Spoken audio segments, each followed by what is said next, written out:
everyone. In today's lesson, we're going to talk about our next economic indicator when it comes to macroeconomics. And technically, it's not really an indicator more than it's a cycle. So today we're going to talk about the business cycle. We're going to look at the highs and lows of macroeconomic activity. So make sure you're in your interactive notebook and you're following along.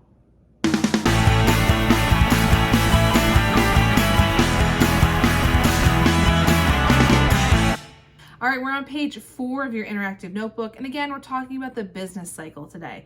Let's kick off with our essential question. How does each stage of the business cycle influence the economy? So we're going to talk about 4 different stages, and that's why you have this goofy line at the top of your page. That's our business cycle. As we go through the slides today, in the top left-hand corner of your screen, you're going to see this same diagram that you have in your notebook. And I'd like you to drag and drop your words to match what I have on my screen so you can see what phase of the business cycle we're in, what it looks like on your page. So just as a reminder, make sure you're doing that. Now, we're going to start off with the expansion phase. The business cycle is kind of ever continuing, so it doesn't necessarily always have to start here. It's just where I like to start. Now, the expansion phase is, or what happens during a period of expansion. You want to think about this as, I always compare the business cycle to a roller coaster. And you want to think about this as like when we first start off, or anytime you're going up a hill, that kind of forward progress, up the hill, up the hill, up the hill. So during a period of expansion, we're going to see wages increasing. So people's salaries are doing well. We have low unemployment, which we'll talk about in a future video. People are optimistic, they're spending money, life is good, businesses are prospering, there's high demand for goods, possibly businesses might be starting up.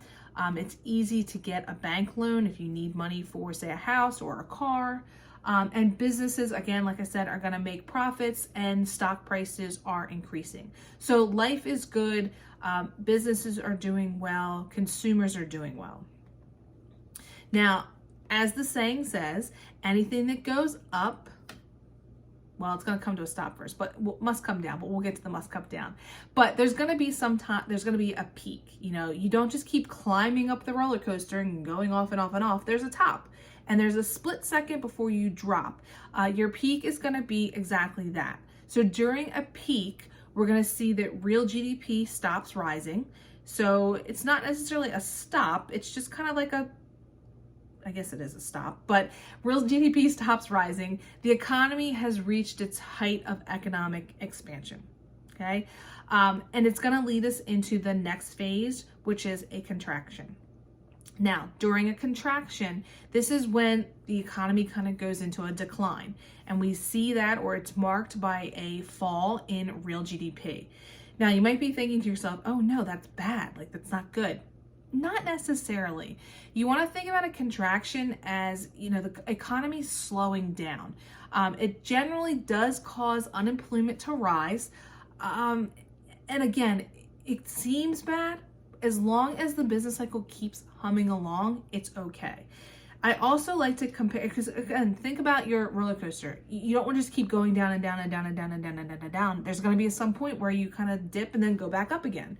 And that's exactly what the business cycle does. It's this constant up and down, up and down, up and down.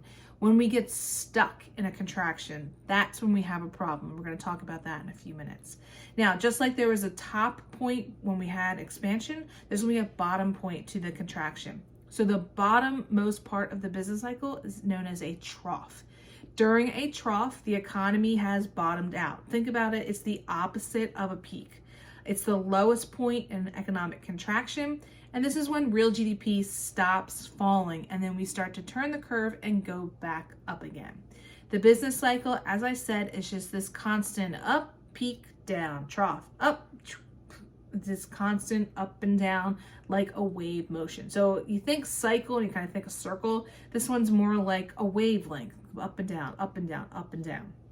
Like I said, a contraction is not a bad thing as long as the economy doesn't get stuck there. When we do get stuck, we have what's known as a recession or possibly a depression. So a recession is a period of prolonged economic contraction. So we haven't kind of been able to find that trough and kind of kick ourselves back up again. A true recession is when we have real GDP that falls for 2 consecutive quarters. If you think about a year and you divide it into quarters, that would be, a quarter would be 3 months. So 2 consecutive quarters would be 6 months. So about half a year, we'd have falling real GDP. Typically, like I said, it's about between 6 to 8 months. Unemployment is going to rise to about 6 to 10%. You'll learn in our next video that the sweet spot for unemployment is usually in the 4 to 5 range. So 6 to 10% is a little bit elevated. Now, what happens if we get stuck for even longer? That's when we have what's known as a depression. And as you can see with my little graphic on the right-hand side with a roller coaster, you want to think about one of those roller coasters that has one of those really steep declines. A depression is when we have a recession that is long and severe.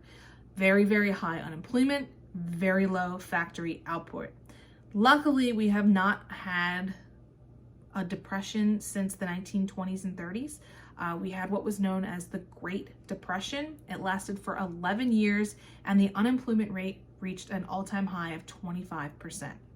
So 1 in 4 people could not get a job that was out there actively getting or trying to seek a job. We haven't had a Great Depression ever since. Some of the unemployment rates during COVID got a little bit close to that, but we didn't have a true depression. We also had a Great Recession in 2008 with the economic collapse of the housing market, but we haven't had anything as close to the depression since the depression. So lucky for that. And hopefully we're going to talk about in future lessons some of the economic fail-safes that were put in after the depression to kind of prevent that. So again, today we're talking about the business cycle. Remember, it's this constant up and down, up and down, up and down that should keep the economy humming along. We could use it as an economic indicator, because if we are stuck in one of the phases, then we can see that the economy isn't doing so well. So make sure this is all in your interactive notebook. Next time we're going to talk about unemployment. So we'll see you in that video. Thanks for watching.